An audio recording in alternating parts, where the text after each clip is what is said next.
Q-U-N-I-T-Y right now. Man. I grew up in New Jersey, like you did, listening to your music, and you always had a message in all of your music. As you've watched what's happened over the last 2, 3, 4 days with the police shootings and then the shooting of police in Dallas last night, what are your thoughts? I mean, I'm almost at a loss for words with this situation. This goes wherever I go, so, all day I'm watching what's going on with Alton Sterling and the young man in Minnesota and his fiance and this baby. And then I got to walk into Ice Age training. Right. And am I supposed to just let that go? No, it goes wherever I go. I'm black wherever I go. I'm Queen Latifah, but I'm black wherever I go. I deal with the same experiences that other people deal with.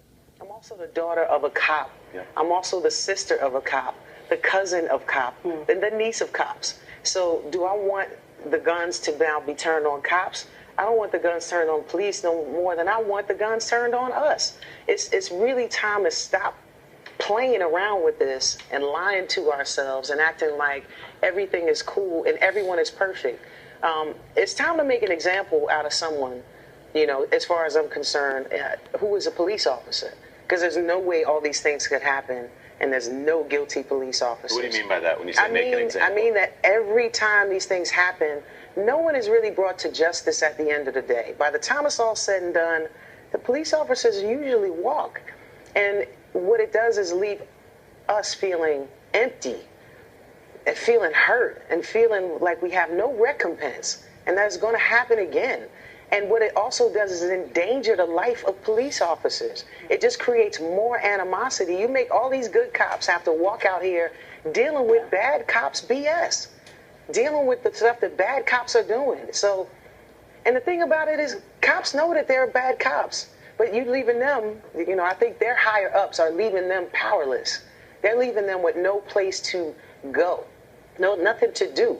So if they want to say, hey, this dude is a bad apple, they don't leave them in a position where they can say it. What happens? You say something about it, and now you're blackballed. Yeah. So this thing is something that has to really start from the top, because it's leaving police officers powerless, and it's definitely leaving normal black, particularly young men, powerless to just travel. We shouldn't have to feel, we're paying your salary. We shouldn't have to feel like we got to throw our hands up in the air and roll down all the windows and walk a certain way. Damn it, I wear a hoodie. I don't want to be fearful of my life because I'm wearing my I played basketball. Yeah. I would have been walking home in a sweatshirt and some high top sneakers, and do I got to worry about that? It's a challenging time. It's terrible, but we have to get real about it. If we get real about it, we can deal with it.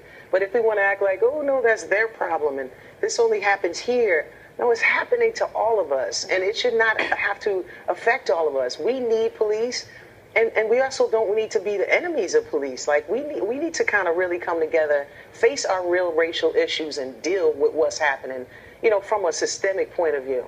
Thank you. It's got to change. As you said, coming from a family of cops, too. Yeah, man. I don't want my father or my brother getting shot, because some bad cops are doing this consistently. And my brother, who became a cop, was also the victim of cops who harassed him. Yeah. So it's so tricky for us, but we got to deal with this. We have to deal with it. Well, thank you for talking with us this morning.